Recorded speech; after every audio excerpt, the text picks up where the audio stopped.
কবিতা কতদিন ভাইকে দেখি না। আজিজুল হক সরকার। বড় ভাইয়ের মুখটি কতদিন ধরে দেখি না, কতদিন ধরে হয় না কথা তার সাথে। আজ আসবে কাল আসবে করে কত যে পরব কেটে গেছে, ভাই আসে না। একবার খবর পেলাম ভাই গঞ্জের হাটে আসবে, সেখান থেকে আমার বাড়ি থেকে যাবে। ভাইয়ের মুখটা দেখার জন্য অস্থির হয়ে থাকলাম।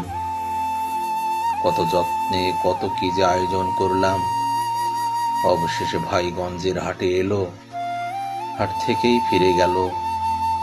জানতে পারলাম বিশেষ কোনো ব্যস্ততার কারণে তার আর আমার বাড়ি পর্যন্ত আসা হলো না।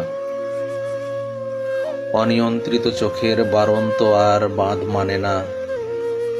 চোখ ফেটে নোনা জলের ঝর্ণা ঝরল। দিনভর কাঁদতে কাঁদতে রাতে ঘুম এলো না। কখনো মনে হচ্ছিল চিৎকার দিয়ে যদি ভাইকে জানাতে পারতাম, ভাইরে তুমি কেন এলে না। ডুকরে কান্না আসে আর বলি, তুমি হাট থেকে ফিরে যাবার সময় এই অভাগিনীর কথা কি এতটুকু মনে পড়ল না। আমি তোমার কাছে এত তুচ্ছ তাচ্ছিল্য হয়ে গেলাম রে ভাই। ছোটবেলায় সেই শাসনের খড়গহস্তের কথা বেশি অনুনয় হতে শেখায় ভাইয়া। কতটুকু সময়ের ব্যবধানে তুমি আমাকে পর করতে পারলে। এই জায়গাটায় আমি হলে কি পারতাম।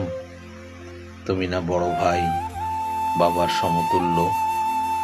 বাবার মৃত্যুর পর তুমি তো সেই জায়গাটায় পৌঁছে গেছো ভাইয়া। বাবা কি কখনো মেয়ের বাড়ির কাছে এসে দেখা না করে ফিরে যেতে পারে। সেদিনটায় ভাই কেন যে এলো না, অভাগিনী আজও তা জানতে পারল না। কাকে প্রশ্ন করব, কার কাছে ভাইয়ের বিয়োগান্তক বৃত্তান্তের কথা তুলব। কোনো বর্ণনায় কি ভাইয়ের শূন্যতা পূরণ হয়। কে সান্ত্বনা দেবে, অশান্ত হৃদয়কে প্রশমিত করবে। বাবার জীবদ্দশায় কখনো বাবার শূন্যতায় মর্মাহত হইনি। মেয়ের বাড়ি আসার চিরচেনা রাস্তার ধূলিকণাগুলো বারবার বাবাকে স্মরণ করায়। এই বুঝি বাবা এলো। হাঁক ডাক দিয়ে হুলস্থুল রব তুলে গোধূলি লগ্নে এসে হাজির।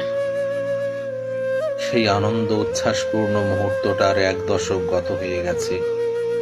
আজও বাবার কথা মনে হলে এক সকাল কিংবা বিকেলটা মোহময় বিষণ্ণতায় কেটে যায়। কিন্তু ভাই সে রাস্তাটাকে আর এমন করে সরব উপস্থিতি আনেননি। ভাই বোনের মধুর সম্পর্ককে কোনো এক বিশেষ আত্মীয়তার বলয়ে আবদ্ধ করে রাখা যায় না।